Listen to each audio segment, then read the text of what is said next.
Good morning students. तो बेटा देखिए, आज का हमारा टॉपिक है Kirchhoff's law.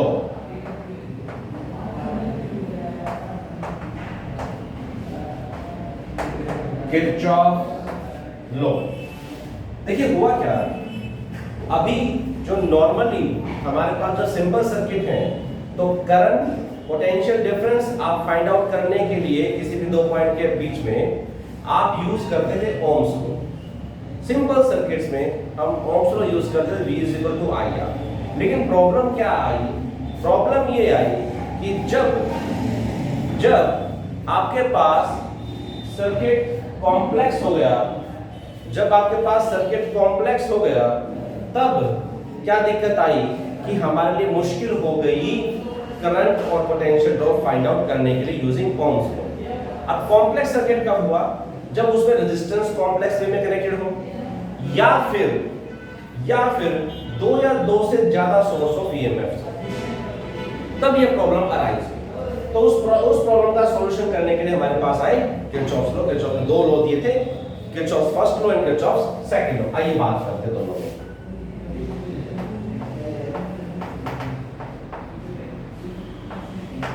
Kirchhoff's first law, जिसे आप किरचॉफ्स करंट लॉ भी कह देते हैं, या किरचॉफ्स जंक्शन लॉ भी कह देते हैं।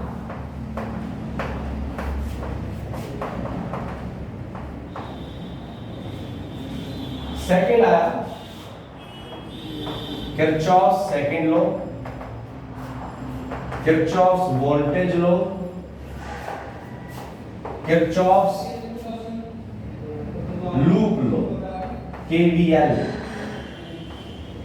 हम केसीएल और केवीएल के नाम से इसको ज्यादा डिस्कस करेंगे। तो देखिए, तो किरचॉफ्स फर्स्ट लॉ क्या कहता है? केसीएल, किरचॉफ्स करंट लॉ को हम किरचॉफ्स फर्स्ट लॉ कहते हैं। वो क्या कहता है? The sum of all the currents at the junction is zero. तो उसने क्या कहा? Sum of all the currents at the junction is zero. तो according to this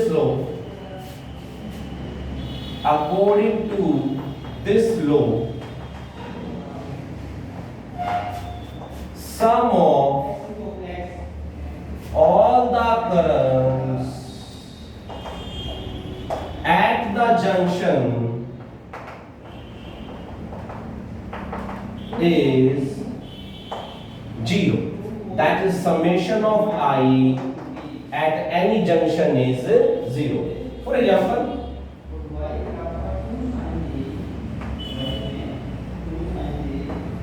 ये आपके पास ऐसे था, ये I1, I2, I3, I4, I1, I2, I3, I4। तो इसमें हम रूल मानेंगे, incoming current is taken as positive, incoming current is taken as positive, outgoing current is taken as negative. तो जो इनकमिंग करंट है उसे आप क्या लेंगे? पॉजिटिव लेंगे, और आउटगोइंग करंट क्या लेंगे आप? नेगेटिव।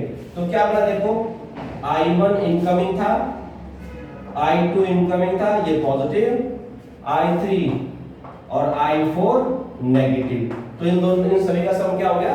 जीरो। तो यहां से देखिए क्या बनी? I1 plus I2 is equal to I3 plus I4। तो ये क्या था बेटा आपका? टोटल इनकमिंग करंट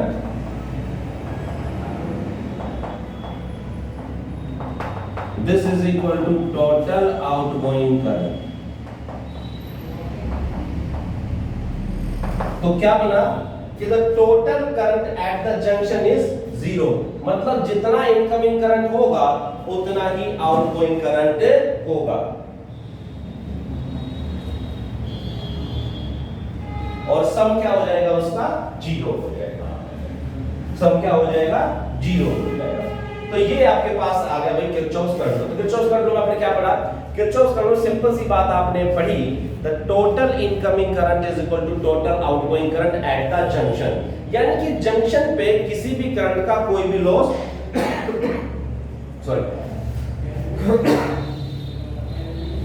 जंक्शन पे किसी भी करंट का कोई भी लॉस नहीं है।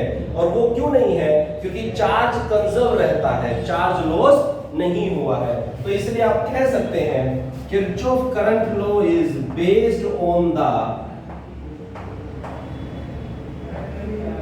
Law of conservation of charge.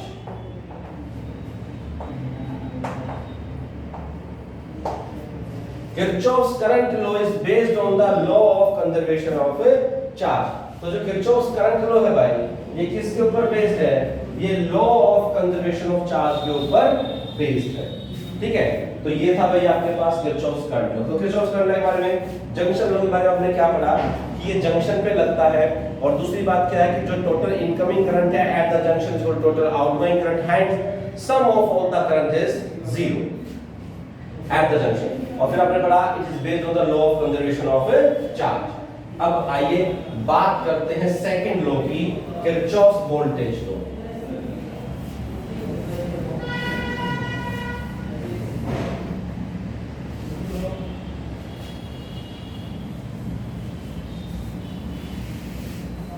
Kirchhoff's voltage law. तो किरचॉफ्स वोल्टेज लॉ क्या कहता है? किरचॉफ्स वोल्टेज लॉ क्या कहता है भाई? ये आपका किरचॉफ्स वोल्टेज लॉ है। ये कह रहा है कि जो sum of all the EMFs and the potential drop in a closed loop is 0। या आप कह सकते हैं कि summation of all the EMFs is equal to summation of all the potential drops. तो क्या था ये? The sum of all the EMFs, all the potential drop, summation of V, all the EMFs potential सबका सम करके क्या आ जाएगा? 0 आ जाएगा। या आप कह सकते हैं summation of all the EMFs and the potential drop across the resistance in a closed loop is 0। तो सबसे पहली बात जो किरचॉफ्स वोल्टेज लॉ है, KVL है, ये आपका क्लोज्ड लूप पे लगेगा, ओपन लूप पे नहीं लग सकता। किरचॉफ्स जंक्शन लॉ लगता है जंक्शन पे, किरचॉफ्स वोल्टेज लॉ लगता है क्लोज्ड लूप पे। तो ये कहां लगेगा भाई? आपका क्लोज्ड लूप पे लगेगा। ठीक है जी। अब इसके भी कुछ रूल्स हैं। इसके रूल्स क्या है कि अगर आप किसी क्लोज्ड लूप में जाते हैं, और आपका पाथ और करंट के फ्लो का पाथ बिल्कुल सेम डायरेक्शन में है, तो उस रेजिस्टेंस के अक्रॉस पोटेंशियल ड्रॉप आप लेंगे पॉजिटिव। तो क्या है? The potential drop is taken as positive कब? If the path of the loop and the current is same। तो क्या कहेगा? पोटेंशियल ड्रॉप पॉजिटिव कब लेंगे? जिस पाथ से आप जा रहे हैं और जो आपके पास करंट का पाथ है, अगर वो दोनों सेम डायरेक्शन में है, तो potential drop across that resistance is taken as positive.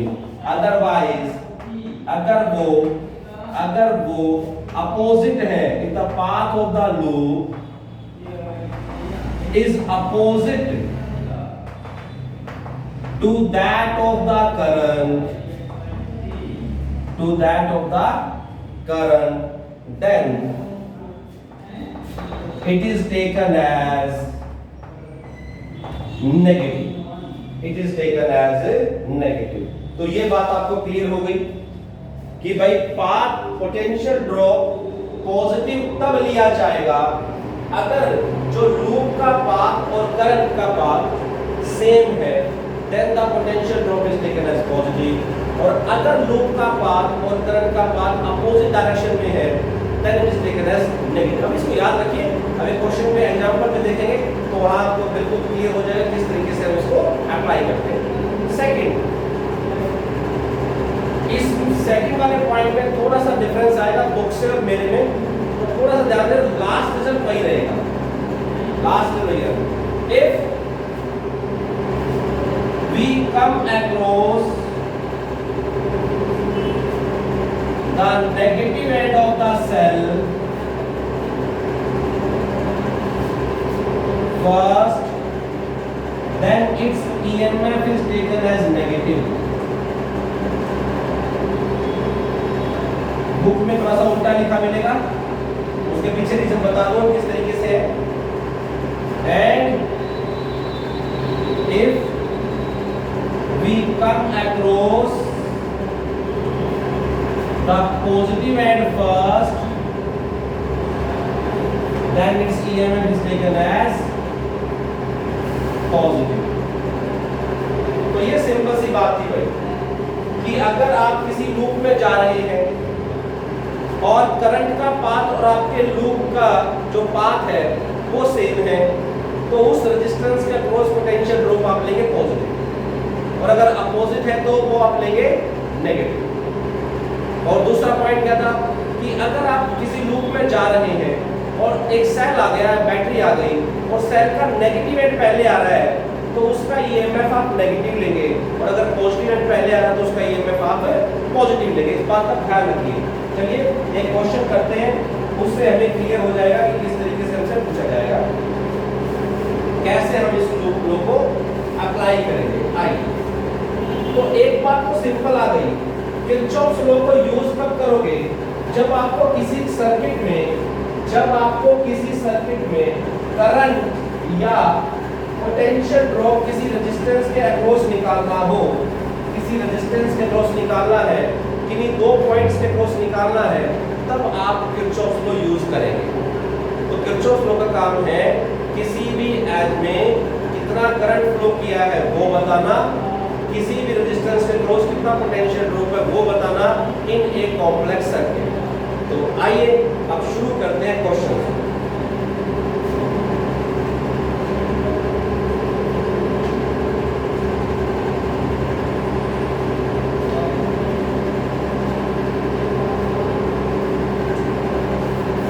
Question क्या कहा है, मैं आपको किरचॉफ्स लॉ अप्लाई करना सिखा रहा हूं, साथ में क्वेश्चन भी हो जाएगा आपका. आपको ऐसा सर्किट गिवन है,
देखिए भाई, आपको ऐसे एक सर्किट गिवन हुआ और आपसे पूछा गया find the potential drop across 8 ohm resistance. Question क्या पूछा गया? Find the potential drop across 8 ohm resistance. तो देखिए कैसे करेंगे. सबसे पहला काम होता है, अगर आपको ऐसे सर्किट दे दिया गया, जितने भी वर्टेक्स हैं उन सभी को नाम दे दीजिएगा.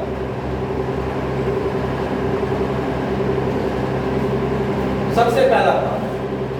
सेकंड, अब अपने हिसाब से करंट की डायरेक्शन दीजिए, करंट को फ्लो कराइए. अगर आपने बाय चांस करंट की डायरेक्शन अपोजिट दे दी, एज जो कि एक्चुअल में होनी चाहिए थी उसके अपोजिट दे दी, तो बेटा कोई प्रॉब्लम वाली बात नहीं है. आपका सिर्फ करंट की वैल्यू नेगेटिव आ जाएगी आंसर में, तो आपका आंसर गलत नहीं होगा. इसलिए हम बेहिचक अपनी तरफ से अपने आप सोच के करंट की डायरेक्शन दे सकते हैं. तो मैं जनरल रूल लेता हूं कि पॉजिटिव एंड से करंट को निकाल देते हैं भाई. भाई पॉजिटिव एंड से करंट निकाल दिया। मान लीजिए यहाँ से करंट आया I1, ये करंट आया I1, इधर से करंट आया I2, ये I2 करंट जा रहा है, ये दोनों यहाँ मिल गए, ये बन गया I3 और I3 की वैल्यू आपको पता है बेटा क्या होगी I1 plus I2। Second thing, जितना आप सेल से करंट ड्रॉ करोगे वापस उतना ही चार्ज उतना ही करंट सेल के वापस अंदर जाता है। तो भाई एक बात बताओ, इसमें से I2 ड्रॉ हुआ तो वापस भी कितना आएगा I2, तो यहाँ से I2 वापस गया तो इधर वापस कितना आएगा I1, ये I1 आता है। तो सेकंड जो आपका काम है वो है करंट की डायरेक्शन देना। सेकंड वर्क क्या है हमारा, करंट की डायरेक्शन देना, ये हमारा सेकंड वर्क है। तो सबसे पहला काम क्या था, सबसे पहला काम था हमें पहले वर्टेक्स पे नेमिंग करनी है और फिर करंट को फ्लो कराना है। ठीक है, एक बार देख लेते हैं कि वीडियो सही बन रही नहीं बन रही। ओके, तो अब हम इसको सोल्व करेंगे। अच्छा, सोल्व करने के लिए लूप भी आप अपने हिसाब से चूज करेंगे, उसमें भी कोई हार्ड एंड फास्ट रूल नहीं है कि ऐसा ही चूज करो ऐसे ही देखो, नहीं, अपनी मर्जी से कोई भी लूप आप चूज कीजिए। बस इतना ध्यान रखिएगा कि आप जो लूप चूज कर रहे हैं उसी हिसाब से अपने किरचॉफ लॉ को लगाएं। देखिए कैसे, मान लीजिए मैंने लूप चूज की अप्लाई KVL, देखो जंक्शन में तो लग चुका है I3 = I1 + I2। अब मैंने क्लोज लूप ली ये वाली ऐसे, ये मेरी क्लोज लूप है। कहां से शुरू हुई, A से, A पे गया, B पे गया, E F और वापस कहां गया A, क्योंकि क्लोज लूप है तो स्टार्टिंग पॉइंट और एंड पॉइंट सेम रहेगा। KVL और A B E F A। तो आपको क्या वर्क है, आपको किरचॉफ वोल्टेज लॉ लगाना है तो क्लोज लूप पे लगेगा। पहली बात आप ध्यान रखेंगे, अपनी मर्जी से एक लूप चूज करेंगे और फिर उसमें जो रूल्स हमने पढ़े थे, कौन सा पढ़ा था कि जिस पाथ से मैं जा रहा हूं अगर रेजिस्टेंस में उसी डायरेक्शन में करंट है तो that potential drop is taken as positive, और अगर अपोजिट डायरेक्शन में आपके पास पोटेंशियल ड्रॉप क्या लेंगे, नेगेटिव। सेकंड, अगर मैं जा रहा हूं पहले सेल का नेगेटिव एंड पहले आता है तो उसका ईएमएफ नेगेटिव, और सेल का पॉजिटिव एंड पहले आता है तो उसका ईएमएफ पॉजिटिव। देखिए मैं चला A से B, इसी डायरेक्शन में जा रहा हूं, करंट भी इसी डायरेक्शन में है 2I1। अब मैं A से B गया, फिर B से E, इसी डायरेक्शन में जा रहा हूं, करंट भी इसी डायरेक्शन में है तो +8 × I1 + I2। अब मैं यहां से जा रहा हूं, सेम डायरेक्शन में करंट, सेम डायरेक्शन में मेरा पाथ, और रेजिस्टेंस को पोटेंशियल ड्रॉप हो गया 3I1। सेम डायरेक्शन में करंट, सेम डायरेक्शन में पाथ, पोटेंशियल ड्रॉप हो गया 2I1। बैटरी का नेगेटिव एंड पहले तो -1.5 = 0, -1.5 = 0। अब इक्वेशन में 2 8 10 3 13 2 15 15I1 + 8I2 = 1.5, ये इक्वेशन नंबर 1 बन गई। नाउ सेकंड लूप ये है CBEDC, apply KVL on CBEDC। तो बेटा C से B पे चलो, देखो पाथ ऐसे आ रहा है, C से B पे 2I2 + 8 × I1 + I2 + 3I2 + I2 × 1 I2 हो जाएगा, नेगेटिव एंड पहले है -2 = 0। तो देखो I1 8 2 8 10 13 और 14 तो बना 4I1 7I2 1, equation number 2।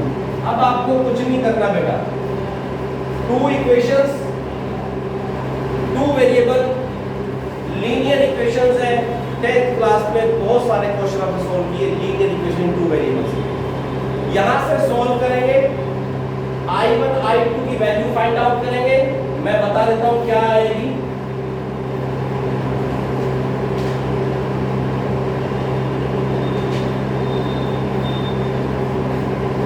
I1 की वैल्यू आएगी 5/146 एम्पियर, I2 की वैल्यू होगी 18/146 एम्पियर। सॉल्व करेंगे बिल्कुल सिंपल आ जाएगा। और total current I1 plus I2 इन दोनों को ऐड करेंगे 5523/146। और आपको क्या निकालना था, पोटेंशियल ड्रॉप। तो पोटेंशियल ड्रॉप क्या आएगा, PVE I into R, I कितना 23/146 into R8। तो सोल्व करेंगे ये आएगा 1.26 वोल्ट। तो इस तरीके से आप अपने क्वेश्चंस को सोल्व कर सकते हैं। ठीक है बेटा, चलिए एक क्वेश्चन मैं आपको देता हूं, इसको आप करके मेरे को सोल्व करके दिखाएंगे, सेंड करेंगे। कोई डाउट रहता है तो अपना क्वेश्चन अराइज कीजिएगा। ठीक है, क्वेश्चन अराइज कीजिए, कोई डाउट रहता है तो स्टेप्स बिल्कुल सिंपल है। सबसे पहले करंट की डायरेक्शन, उसके बाद लूप लो लगाइए, इक्वेशंस बनाइए, इक्वेशंस को सोल्व कीजिए। जब सारे करंट आ जाएंगे उसके बाद वो कुछ भी पूछे, पोटेंशियल ड्रॉप कहीं पूछता है, कुछ ही पूछता है, आप निकाल सकते हैं। तो देखिए एक क्वेश्चन और मैं आपको दे रहा हूं, आप इसको सोल्व कीजिएगा और इसका सॉल्यूशन सेंड कीजिएगा।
ये आपको सर्किट डायग्राम दे रखा है, कह रहा using Kirchhoff's laws calculate current through each branch of the circuit।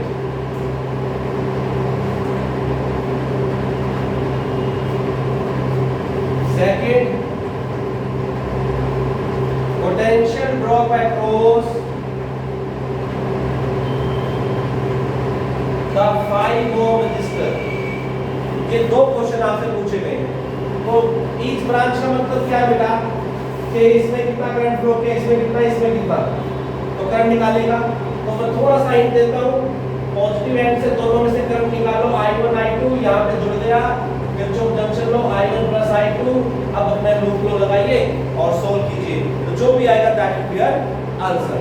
That's all for today. अपने क्वेश्चंस कीजिएगा, मैं आपको क्वेश्चंस और सेंड भी कर दूंगा। ठीक है, और जो भी डाउट अपना पूछिएगा। That's all for today, thank you and have a nice day.